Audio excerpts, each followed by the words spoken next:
Yeah, right now, you're talking to your spotter, getting your spotter to go up there and make as many deals as you possibly can. Now 5 to go.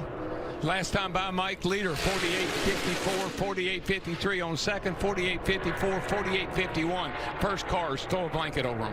Well, let's go back and look at our last restrictor plate race, the Daytona 500. Take the top 10 finishers and see where they're running today. Only Joey Logano and Chris Buescher figure into this one. Buescher in 7th. How about Buescher? Buescher's pretty steamy on these restrictor plate tracks, but I think Bernie and we had the same idea. Amarola with the run coming, starting to make that outside lane work. He's got some helpers up there. Chase Elliott's recognizing it. He's trying to see if he needs to go up there and get in front of that line. Well, that 19 car behind him, Suarez, he's been fast today, too. 4 laps to go. Chase Elliott's radio. Now 3 back. They're just loose. They can't get tight the top lane. Double wide 3 back. Eddie DeHaan sounds frustrated. His spotter.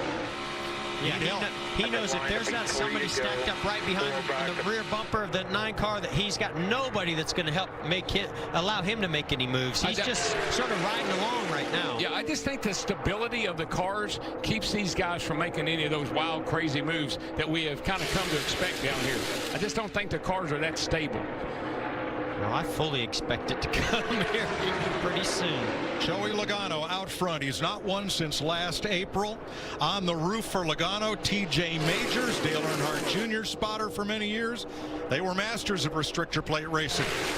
Is Logano the Pied Piper today to bring them home, or is he in the sitting duck position? Well, and Darrell, Mike, the one thing I will agree with, in order to make that move, you've got to stack it up to the car behind you. You've got to almost get on the brakes and back up to the front bumper of that car to get that big shove.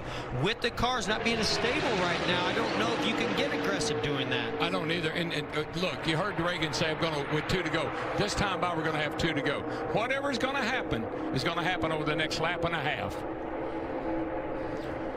Well, yesterday, Kevin Harvick and Joey Logano were in the booth for the Fox coverage of the Xfinity race, and they talked about strategies and finishes, just like the one we're about to have.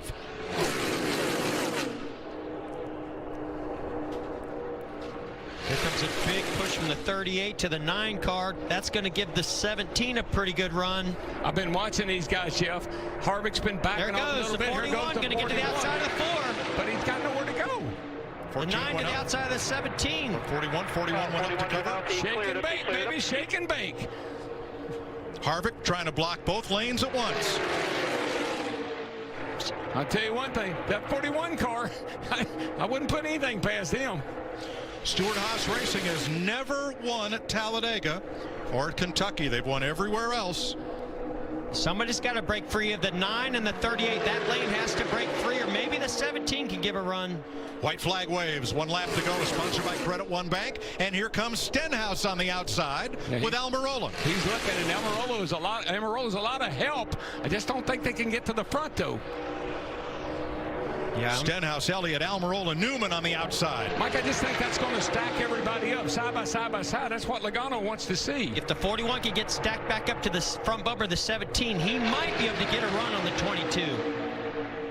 And here comes Reagan on the inside. I'll get you to the top 5. Follow me. Kurt's going to have to get back there. I just don't think he's going to be able to do it if he's that close to the 22. Here comes a little bit of a push from the 17. Is it going to be enough? The race is on, though. The start line way down here. Everybody on their feet. Logano's going to go top to bottom to keep Kurt Busch at bay. And Joey Logano wins Talladega. Kurt Busch, Chase Elliott, Kevin Harvick, Ricky Stenhouse, the top 5. What a day for that 22 car. Second and 2 stages of won the race. Good job, Joey. We got us a win at Talladega. Awesome job. He can finally talk. Great band, guys. Great band. His last win was a year ago at Richmond, and a penalty took away the benefits of that win for making the playoffs. But a long drought for Joey Logano. Here's today's 5-hour energy big move of the race, and it is Joey Logano controlling the last lap of this race. Yeah, you watch him here. I mean, he's watching his mirror. He's looking behind him. He doesn't really have to look where he's going. down that back straightaway. He sees the 41 getting a little bit of a run up on him, but the 4 and the 17 are so far back side by side, it's killing their momentum. And now it's just blocking. This all it is just be sure don't let that 41 get a run on him. He sees the 17. I think his spotter probably told him the 17 had a little bit of a run. I just think it materialized a little bit too late. Yeah, I just think those cars behind them all being side by side, and it just really hurts your momentum. And boy, look at the 9 car slip through the middle there and finish 3rd. Joey Logano taking home the checkered flag is today's Sunoco fueling victory. It's his 19th career win in his 337th start. And he's the 2nd driver this year to end a winless streak of 36 races or more. His 3rd victory at Talladega and 7th straight season with a win in the Monster Energy Series. 108th career win for Team Penske. Joey Logano victorious at Talladega.